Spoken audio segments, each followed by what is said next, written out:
Welcome to my moms kitchen YouTube channel. আজকের recipe সুজির বরফি। এই পদ্ধতিতে একবার ট্রাই করে দেখুন। আশা করছি এই সম্পূর্ণ রেসিপিটা আপনাদের ভালো লাগবে। তো চলো ভিডিওটা স্টার্ট করা যাক। সুজির বরফি বানানোর জন্য প্রথমে দুধটাকে ভালো করে জাল করে নেব। এবার কড়াইতে ঘি গরম করে নিয়ে তাতে কাজু ও কিশমিশ দিয়ে ভেজে তুলে নেব।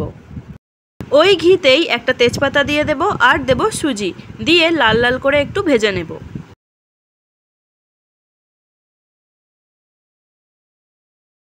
আর এখানে স্বাদ মতো নুনটাকেও অ্যাড করে দেব।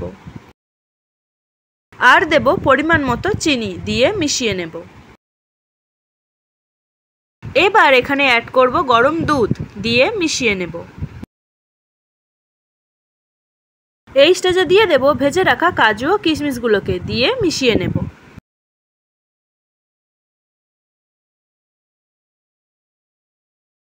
এবার একটা থালার মধ্যে সুজি দিয়ে চারিদিকে এইভাবে স্প্রেড করে দেব। এবার ঠান্ডা করে নিয়ে বরফির শেপে কেটে নেব।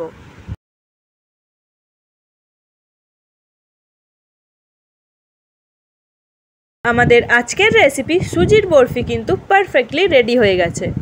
রেসিপিটা আপনাদের ভালো লেগে থাকলে অবশ্যই একটা লাইক, কমেন্ট অ্যান্ড সাবস্ক্রাইব করে দেবেন।